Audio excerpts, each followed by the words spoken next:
Hello and welcome to your parliamentary program, The Parliament, which deliberates on legislative policies from the chambers of the National Assembly to the voices shaping Nigeria's democratic journey. Welcome once again. I am Anietie Patrick.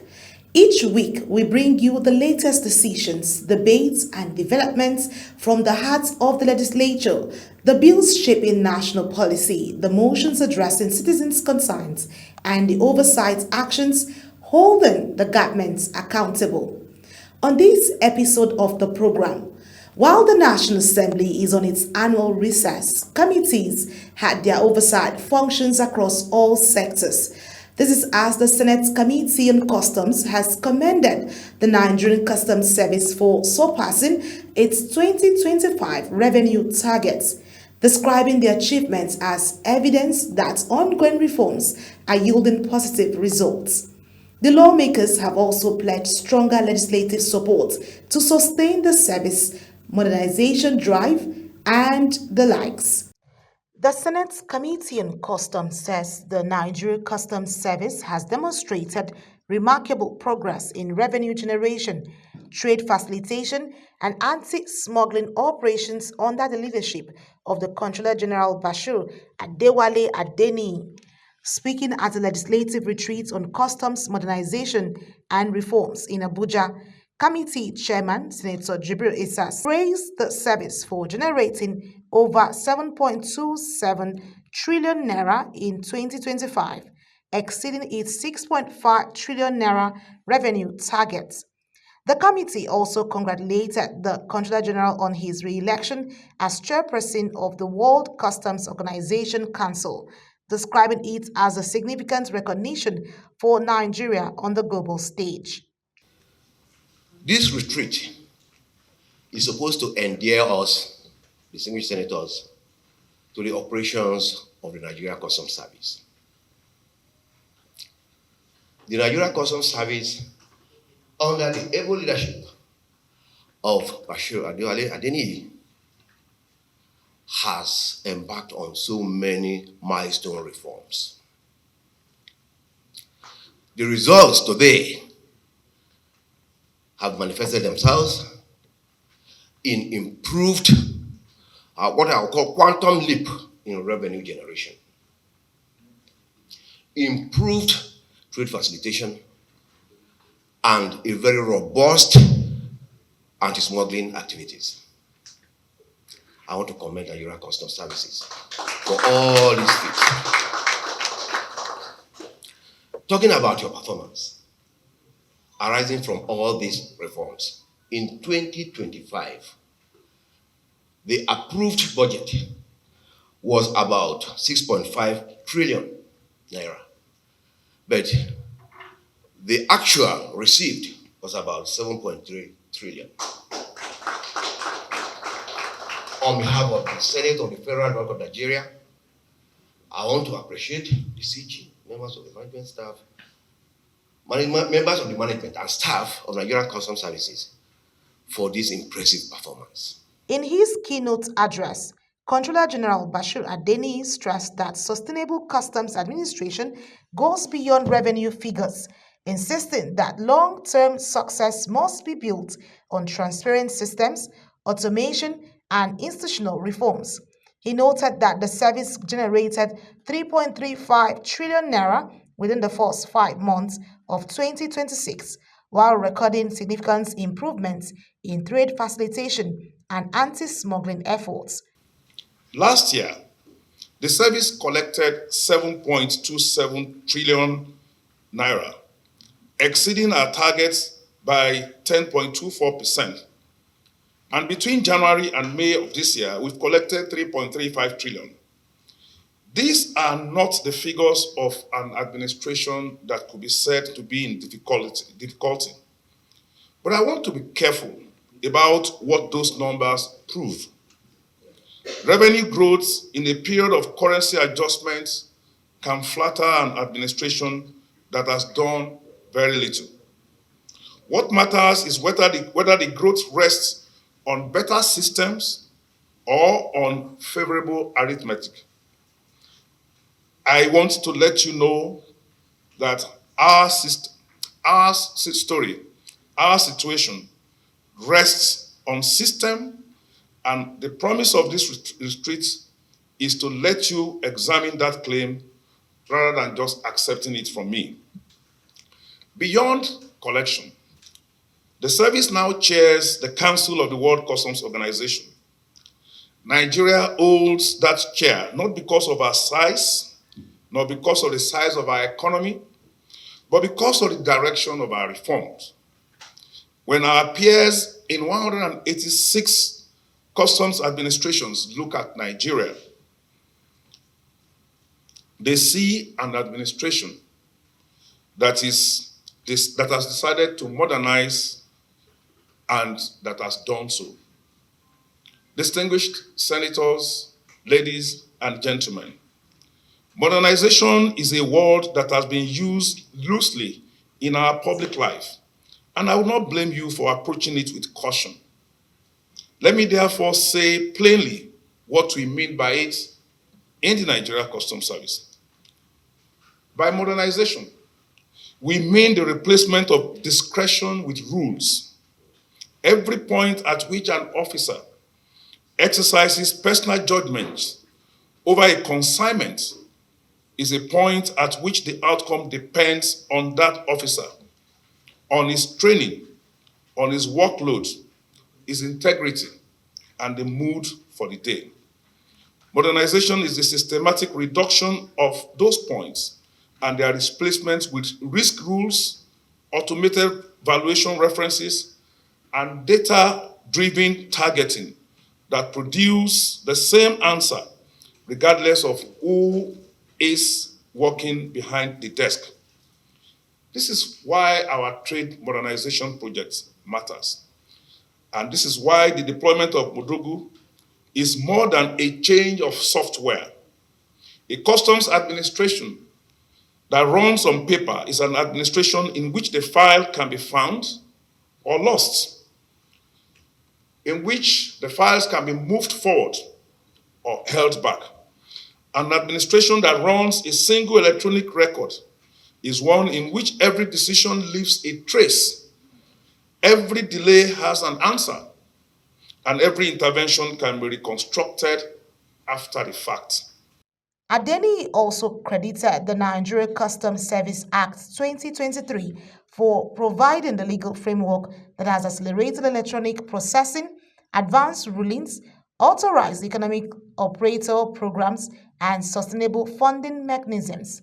He called on lawmakers to strengthen oversight by focusing on measurable outcomes while reaffirming the customs service commitment to transparency, accountability, and continuous reform. The retreat is expected to deepen collaboration between the National Assembly and the Nigerian Customs Service as both institutions work towards strengthening customs administration, improving trade efficiency, and boosting national revenue. The House of Representatives has intensified its investigation into the alleged operations of a fake federal government agency following claims by a businessman that he had paid 400 million naira for a contract that never materialized. Lawmakers have also summoned the court-martial of the Federal Road Safety Corps over the issuance of official government number plates allegedly used by the organization. The managing director of Divine Dapot C Nigeria Limited, Benga Collins, told the House ad hoc committee investigating the alleged Presidential Foreign Investment Promotion Council that he was convinced the agency was genuine after being received in Abuja with an official vehicle, government security personnel, and what appeared to be a functioning office at the Federal Secretariat. Collins testified that the alleged Director General of the Council, Prince Adeyemi, offered his company a contract to renovate and furnish an official residence and later requested 400 million naira as a condition for contract mobilization. He said the money was paid in 5 installments between May and July 2025 into accounts linked to 2 companies with assurances that mobilization would begin in August. However, the contract never took off. The businessman told lawmakers that he later discovered he had allegedly been defrauded after consulting his lawyer, who petitioned the Economic and Financial Crimes Commission. He appealed to the committee to assist in ensuring justice, saying the incident had crippled his business and forced him to dispose of personal assets. He said he wants to award that contract. He's giving the contract out. But there are a lot of people on that contract. They have a lot of people on that contract that I should try to, whatever I want to do, I should try to fast track it. During the hearing, lawmakers questioned why due procurement procedures were not followed before the transaction.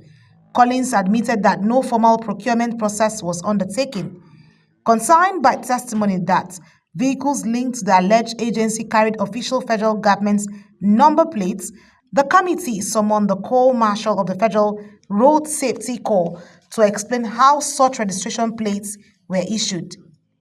Committee Chairman Yusuf Gadi also disclosed that the alleged PFIPC Director General, currently in police custody under a court order, would be questioned at an undisclosed location to avoid interfering with ongoing investigation by the EFCC, ICPC, and other security agencies. General DG, and he sent to impress you, he sent official vehicles with the agency, purported agency's plate number, and invited you to Abuja.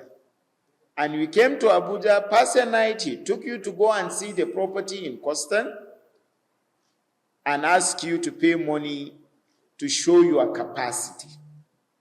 The committee says its investigation will continue this week as it seeks to uncover the circumstances surrounding the alleged establishment and operations of the purported government agency. The Nigerian Senate has commenced an investigation into funds disbursed under the Safe School Initiative since 2023, as the federal government unveiled fresh measures aimed at strengthening security across schools nationwide. The investigation being conducted by the Senate's Ad Hoc Committee on the Safe Schools Initiative, chaired by Senator Orji Uzor Kalu Abia North, is focusing on the management, utilization and implementation of funds earmarked for the program. Appearing before the committee, the Minister of Education, Dr. Tunji Alausa, disclosed that the only major disbursements made since he assumed office were targeted interventions to security agencies, including the Nigerian Police Force and the Nigerian Security and Civil Defense Corps. According to the minister, the funds were administered through the Federal Ministry of Finance. We at the Federal Ministry of Education, we have the privilege, the honor of the ministry responsible for coordinating policy, implementation, monitoring of education of the country education system. And when you talk about Safe School Initiative, Safe School financing, the Federal Ministry of Education, in tandem with all the sub-national Ministry of Education, we are the ones that have the children, we are the ones that direct the policy, we are the ones that implement at state level, we are the ones that monitor outcomes and make sure that what do we need to do. So it's ironical why Safe School financing should be domiciled at the Ministry of Finance. And when I came in as the Minister of Education, I wrote to the then Finance Minister of Education, Mr. Wale Edun, that this financing, this Safe School finance should be moved to Ministry of Education. He wanted to do it, but then within the chagrin of his ministry, it got stalled, and they said, but then we have to move as a government. The President Bola Ahmed Tinubu has given us the mandate to ensure that every single child in our school system is safe, from the foundational level of education to the tertiary level of education. And today we have a president that believes fervently and benevolently in education. Speaking separately with the journalist, the Ministry of Finance and coordinating Minister of the Economy, Professor Taiwo Oyedele, downplayed concerns over which ministry should oversee the funds, insisting that ensuring the safety of pupils remained the government's primary objective. According to him, existing regulations empower the Ministry of Finance to manage intervention funds and service-wide votes, but interministerial collaborations would address any administrative concerns. To emphasize how important it is for the government, whether it's the National Assembly, whether it's the Executive, whether it's Ministry of Finance or Education, that we keep our schools safe so that our students can go to school, they can learn, and have the peace of mind while doing so, along with their teachers. So this is the priority for all of us. And it's a shared responsibility. There's a part of this that has to do with the subnational, particularly the states. There's a bit to do with the federal government. Within the federal government, there are different arms, or I should say department and ministries, from the police force to DSS, to Ministry of Finance, to Ministry of Education. So for us, it's not so much of who is controlling the budget. That's not even very important. The government policies has to, for example, if you have service-wide votes or you have interventions. So by law, it's the Ministry of Finance that will manage it, because Ministry of Finance acts as the accountant for the country, under which you also have the Office of the Accountant General. So between us, we'll sort out those issues. What is even the priority for us is how do we ensure that the funding is adequate and the monies are released on time, so that some of these crimes can be prevented. In his opening remarks, Senator Orji Uzor Kalu assured Nigerians that the committee would carry out a comprehensive investigation into ensuring transparency, accountability, and effective implementation of the initiative.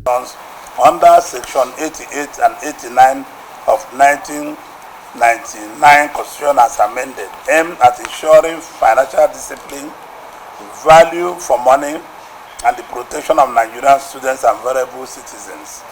Today, section gives the ministry the platform to brief the committee. Total budgetary allocation, actual releases to these entities from 2023 to date, special intervention, co-funding mechanism, international donor funding that flow right to the Safe School Initiative, challenges encountered in fund releases and recommendation for structural reform. Honorable Minister, the Nigerian public and the Senate expect a full transparency today. We anticipate a robust, candid, and productive section that will assist this committee in laying the comprehensive and actionable report before the Nigerian Senate. We'll take a breather here, and on the flip side, we'll bring you more unfolding of proceedings at the National Assembly. Please stay with us.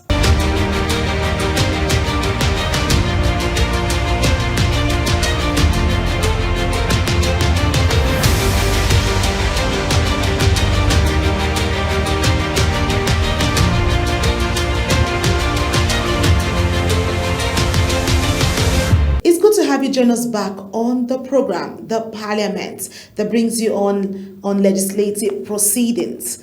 The National Assembly Joint Committee on Land Transport has questioned the award of a $3 billion rail transport contract allegedly executed by the Ministry of Finance Incorporated, Murphy, without the knowledge of the Federal Ministry of Land Transport, describing the development as disturbing and inconsistent with due process.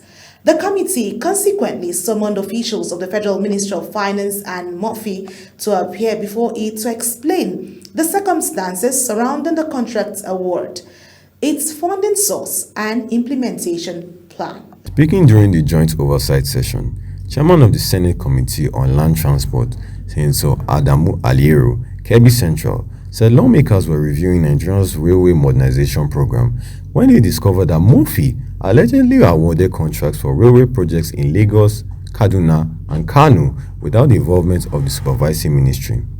According to Aliero, the Federal Ministry of Land Transport, which supervises the Nigerian Railway Corporation, NRC, and has the technical responsibility for railway development. Respected colleagues, members of the House of Representatives, we have discussed extensively on the railway development in Nigeria, particularly on railway modernization and also the award of contract on light rail in 3 cities, namely Lagos, Kaduna, and Kano. We have observed that Murphy was the one that awarded the contract to 2 or 3 contractors without the Ministry of Land Transportation, the ministry charged with the constitutional responsibility of building railways and managing it under the Nigerian Railway Corporation. We found it to be bizarre and awkward for award of contract of up to $3 billion to companies and by the Ministry of Finance Incorporated, that they don't have engineers, they don't have professionals to handle the technical aspect of it. And we cannot proceed with this meeting unless we invite the Ministry of Finance and also Murphy to come and appear before this joint committee to explain how that contract was awarded. The source of funding will also have to be explained, and the completion date for the contract need to be explained to all of us. And not only that, we need to know how the rail construction is going to affect the cities that are going to benefit from it. Several people are going to be displaced. We want to know the arrangement made for payment of compensation and resettlement. The community further requested details of compensation and resettlement plans for communities and residents likely to be displaced by the railway projects. Also speaking, Chairman of the House of Representatives Committee on Land Transport, Blessing Onu, expressed dissatisfaction over the absence of permanent Secretary of the Federal Ministry of Finance and officials of Murphy at the investigative hearing. Hold on now. A lot have been said, but let it be on record that we invited Murphy, we invited the permanent Secretary of Finance, and they are both not here. And Nigerians need to know these things. Like we all rightly agree, it is the taxpayers' money. Not showing themselves here today is undermining the lawmakers, and we will not, it's completely unacceptable. The House of Representatives Committee on Aviation has invited stakeholders and members of the public to participate in a public hearing on 2 key bills seeking to reform Nigeria's aviation sector. The proposed legislation focuses on funding for aviation agencies, revenue sharing, and institutional reforms. The public hearing will consider 2 bills. The first seeks to amend the Nigerian Airspace Management Agency Establishment Act 2022 to revise the percentage of statutory charges accruing to the agency. The second proposes amendment to the Civil Aviation Act 2022 to provide for the automated remittance of funds to aviation agencies, review the revenue sharing formula, and reflect the renaming of the Accident Investigation Bureau as the Nigerian Safety Investigation Bureau. Concerned stakeholders and members of the public are invited to also submit memoranda and participate in the hearing. The managing director of NAMA, Engineer Farouk Umar, told lawmakers that the current revenue sharing formula no longer reflects the agency's growing operational responsibilities or the rising cost of maintaining Nigeria's air navigation infrastructure. According to him, NAMA remains the country's sole air navigation service provider, yet receives only 22% of the statutory aviation revenue despite overseeing critical services, including air traffic control, surveillance, communication, navigation systems, and flight safety. Umar revealed that the agency recorded operational costs exceeding 43 billion naira in 2023, while navigation charges have remained unchanged since 2008. making sustainable funding increasingly difficult amid rising inflation, foreign exchange pressures, and technological demands. The amendment, therefore, will simply direct a fairer share of the existing pool to the infrastructure that guides the aircraft. Why is that necessary? Mr. Chairman, it is necessary because the cost of keeping Nigerian airspace safe has outgrown a formula that does not adequately reflect NAMA's statutory body. Earlier, Speaker of the House of Representatives Tajuddin Abbas reaffirmed the 10th Assembly's commitment to strengthening the financial framework of the aviation sector to enhance safety, improve service delivery, and boost investor confidence of our aviation industry by introducing transparent, automated remittance of statutory 5% passenger cargo service charges, improving how revenues are shared among key aviation institutions, and enhancing the capacity of these agencies to effectively manage and safeguard our airspace. Chairman of the House Committee on Aviation, Abdullahi Garba, said the proposed amendments are designed to reinforce the financial and institutional capacity of aviation agencies while promoting transparency, efficiency, and safer airspace management. We are here to consider two key bills, which are aimed at strengthening the financial and institutional framework of the aviation industry, with direct implication for safety, transparency, and services delivery. Also presenting its position, the African Aviation and Aerospace University, Abuja, urged the National Assembly to recognize aviation manpower development as a strategic pillar of air safety. The university requested a statutory 10% allocation from the 5% ticket sales charge, arguing that sustained investment in training, research, and innovation is essential to producing the skilled professionals required to support Nigeria's aviation industry. From the National Assembly, Anietie Patrick, Global TV News.